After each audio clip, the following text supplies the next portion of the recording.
It's my life. It's my life. Hello po mga ka-garden, welcome po dito sa Benji's Farm Ready Seedlings. Atin pong pag-uusapan ngayon ang mga proseso o paraan ng pagbubuking o pag-pre-order ng mga seedlings dito po sa ating nursery.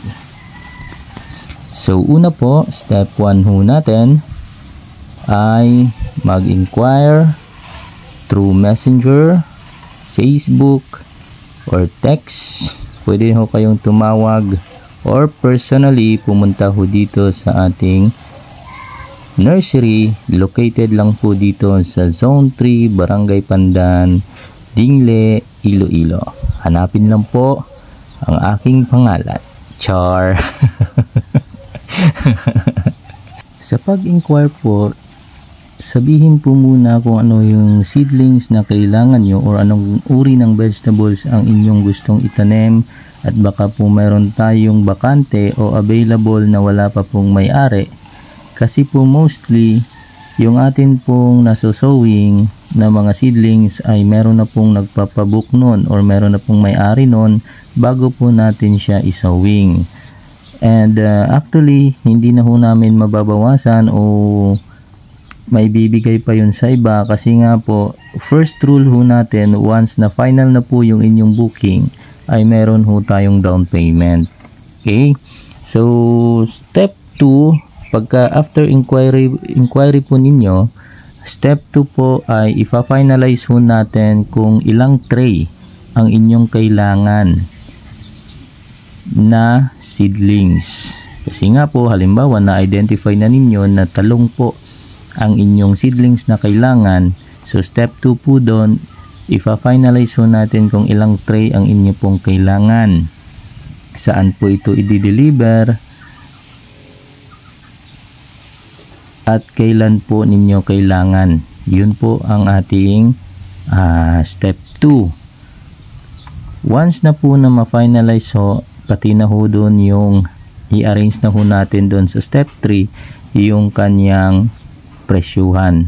Well, yung presyo ho ay 250 pesos po yung isang tray pag kayo ho ang magpipick up dito sa ating nursery. Maiiba lang ho yung presyo lalong-lalo na po dun sa mga long distance o malayo pong lugar. Halimbawa, nasa parte pa rin po kayo ng Iloilo, pero yung mga tulad ng mga customer ko ng Maasin, Leon, Tigbawan, meron ho nag-i-inquire sa atin na Uton, Miagaw, abot na ho tayo dyan. May mga antiki po, pero mostly antiki sila pa lang po ang nag-pick up dito.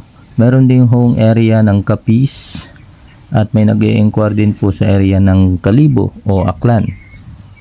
Meron din naman ho tayong mga customers na malapit lang po dito. Well, actually within Dingle lamang po. Depende po sa lugar ng Dingle, kasi meron naman pong area ang Dingle na malayo ho yung kanyang barangay doon po dito sa town ng Dingle. So may kaunting charge lang po kami doon sa gasolina, kasi nga po yung litro ng gasolina ngayon hindi na po pwedeng hingin. Hindi na ho siya bababa ng 50 pesos per liter. So ganun ho kasakit yung presyo ng gasolina. So dun po sa delivery, dun ho natin pag-uusapan sa volume po ng inyong order. Mostly may mga discounts kaming ibinibigay, depende po yun sa volume ng inyong order. Ngayon, kung na-fix nyo na po sa step 2, na-fix nyo na po kung ilang tray ang inyong kailangan, next step po natin doon ay maghihingi o hihingi po kami ng down payment to finalize your order.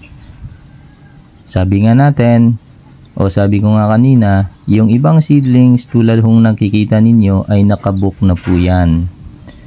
May mga down payment na po yan, kaya ho inaalagaan na lang ho namin ng maayos para pagdating po pagdating po ng araw or date na kailangan na ho namin siyang i-deliver, ay tatawagan na lang po namin yung customer na yung kanyang seedlings ay ready for transplant na po or ready for delivery na po. So ang mangyayari, arrange na lang po ni customer yung kanyang remaining balance at mag-o-okay, magre-reply kung kailan yung exact time na ipapadeliver niya. So yun lang po ang mga proseso o paraan kung paano mag-pre-order o mag-booking sa Benji's Farm Ready Seedlings. So once again, thank you and good luck po sa ating farming.